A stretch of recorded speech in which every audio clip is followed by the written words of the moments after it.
Aloha! This is lesson 263 from A Course in Miracles with Hope Johnson. My holy vision sees all things as pure. Father, your mind created all that is. Your spirit entered into it. Your love gave life to it. And would I look upon what you created as if it could be made sinful? I would not perceive such dark and fearful images. A madman's dream is hardly fit to be my choice, instead of all the loveliness with which you blessed creation, all its purity, its joy, and its eternal quiet home in you. And while we still remain outside the gate of heaven, let us look on all we see through holy vision and the eyes of Christ. Let all appearances seem pure to us, that we may pass them by in innocence and walk together to our Father's house as brothers and the holy sons of God. That concludes the text. My holy vision sees all things as pure.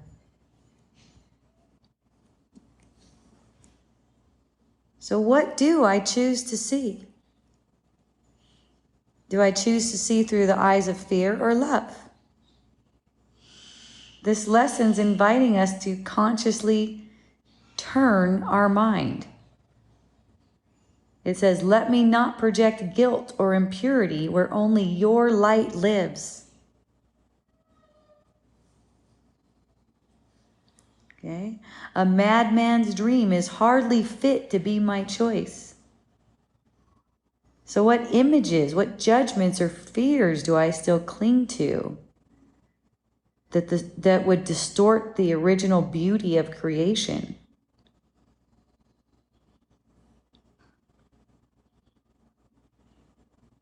Choose again. Let's refuse to see with the past, not accepting distortion in place of what's really here.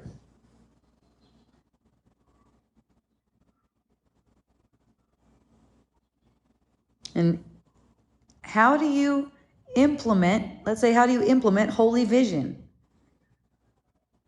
instead of ordinary sight? So holy vision doesn't deny the appearances. That's not it. It's not about denying the appearances or trying to sugarcoat anything. It's about seeing past them. That's different. Look at what happens when you choose to look beyond the form and behavior, let's say people's behavior, into the essence. Right? It's not like you try to sugarcoat the behavior. Like you recognize what it is. Like for me, what I do is I recognize what the behavior is and I recognize what it's for. See? So it's not about condemning.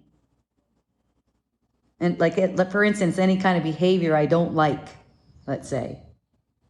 It's not about condemning it. It's about recognizing this is what it is.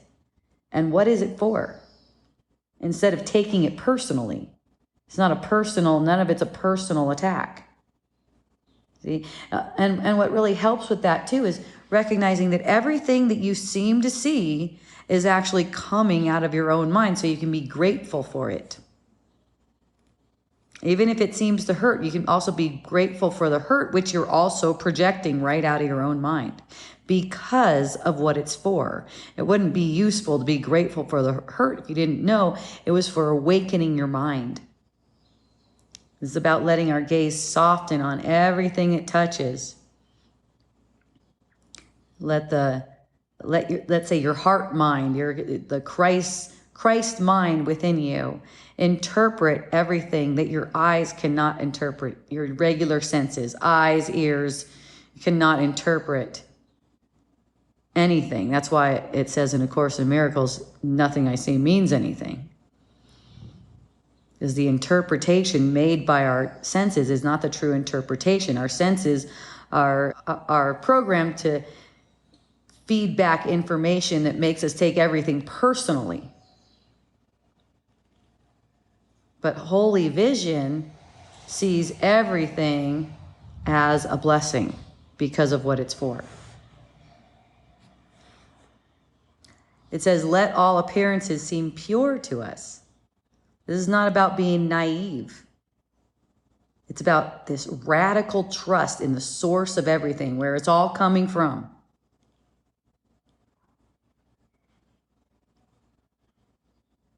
This is about having your eyes wide open, even your false eyes, right? And you're observing what things look like to you, but you're also recognizing you're not making any sense.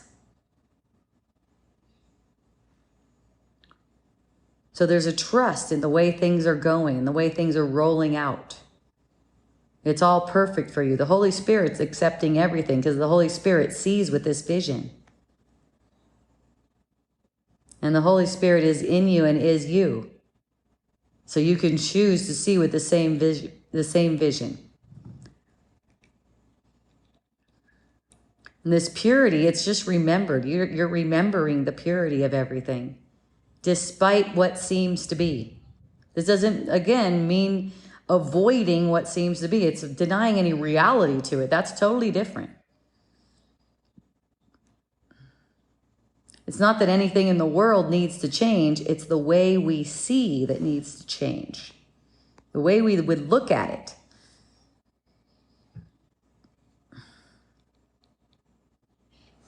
So it says, walk together to our Father's house as brothers. You don't walk alone. Every being you see is part of your return to holiness. Every one of them. Don't leave any of them out. They're all perfect. In the illusion, you can only really interact with relatively a few people. But the ones that you find yourself interacting with, and you don't need to be in any kind of control or charge of that.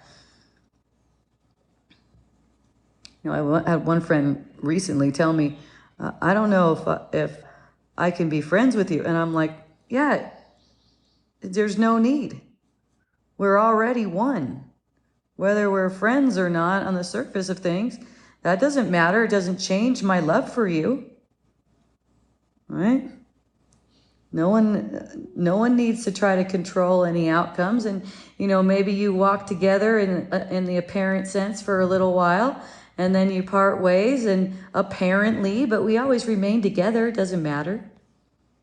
I'm just recognizing everyone is part of your return, even whether or not they're near you in the physical sense or not. Doesn't matter. And ask, how would I treat my brothers and sisters today? And this is a mental thing, because the manifestation is always coming out of that.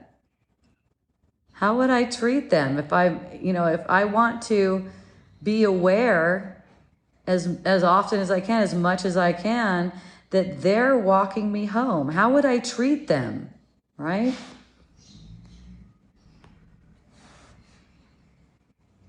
Notice that, because you treat them a certain way in your mind. Watch for thoughts that, wish harms. When we take something personal, thoughts come up that wish harm on the person.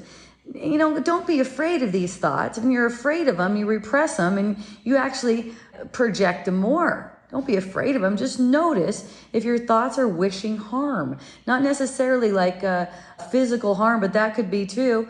But so many times they're wishing unhappiness when you take something personal. So just watch and be aware. You don't have to go in any kind of blame or anything like that. Just notice that you wouldn't keep that, because you want to treat your brothers and sisters the way that they deserve to be treated, as someone who's walking you home, walking you out of this dream, this nightmare that always ends in death, So it's really a mental thing, the way you treat them. And then the physical is just a manifestation of that. I mean, whatever behavior you seem to do or anything like that, that's just a manifestation of it. And remember, everyone is you. So whatever you're thinking about anyone, whatever, really you're not thinking when you think anything mean spirit or anything like that. You're listening to ego thoughts. But one way of saying it is whatever you're thinking. Okay? Whenever you find yourself listening to ego thoughts, just notice that they are ego thoughts and you wouldn't keep them. That's all. It's really simple. You don't have to take score and go, oh, this is how much I think about, nothing like that. You don't have to say anything about it. Just notice that you wouldn't keep thoughts like that. But if you are afraid of noticing, which is very, very common to be afraid of noticing these mean-spirited thoughts, they're just going to play out, right out. They'll just play out in the way you treat people. Okay, so they end up manifesting if you don't see them and notice that you wouldn't keep them. All right, the final lines remind us heaven is not distant. We remain just outside the gate, it says. Just outside the gate. So let each moment of true perception be a step toward that gate. And remember, true perception is a matter of recognizing what you want, how you want to be, how you want to be with everyone. Even if something's coming up where you're listening to the ego and you find that tempting. You know, the mind tends to go into fantasy about wishing someone ill. And, you know, that happens more often with someone we think we love. Because it's ego love. Ego love always turns to hate. And they seem to have some kind of behavior that you don't like. And then all of a sudden, it's like this person that you thought that you wanted all the best for, all of a sudden you want the worst for. And just notice that. It's not a big deal. But when you don't notice it, then that's where it seems to have effect. And I'm saying seems to have effects because it actually has no effect. It's just that your mind goes into dark places. So that's why it seems to have effect. And you seem to act it out. Even when you act out anything mean, it didn't happen. That's why forgiveness can be instant. What I thought I did, I didn't even do. And it has no effects because it wasn't real. Only the creations of love are real, and only the creations of love have any effects. No need to force anything. Just look softly, bless quietly, and continue on. Just keep doing that. Let all of the manifestations fall where they may. Something you might want to say to yourself today, I choose holy vision today. Let all I see be washed in the light of God who created it. Let all I see be washed in light. So simple.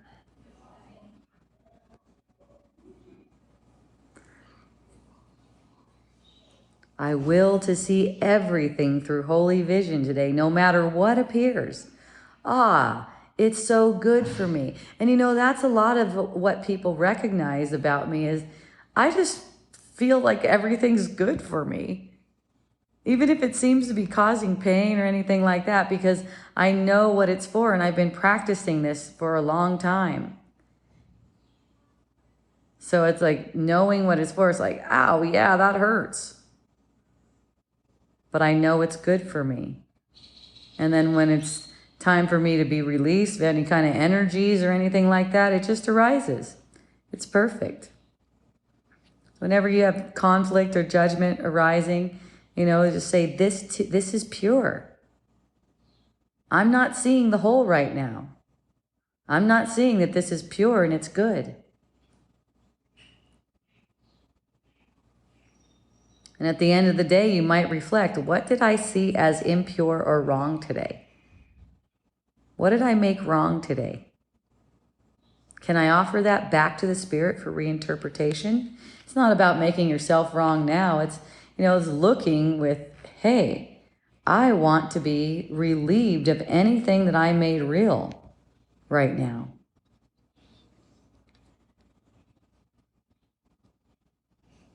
The only thing that can ever be impure is the lens through which you're looking. But it's all light. It's all pure light. So twice today and every hour. My holy vision sees all things as pure. And any time something seems wrong, bad, or you seem to be taking something personal, or you seem to have done something, or a guilty feeling arises, My holy vision sees all things as pure. Have a beautiful remembrance. I love you. Ahui ho.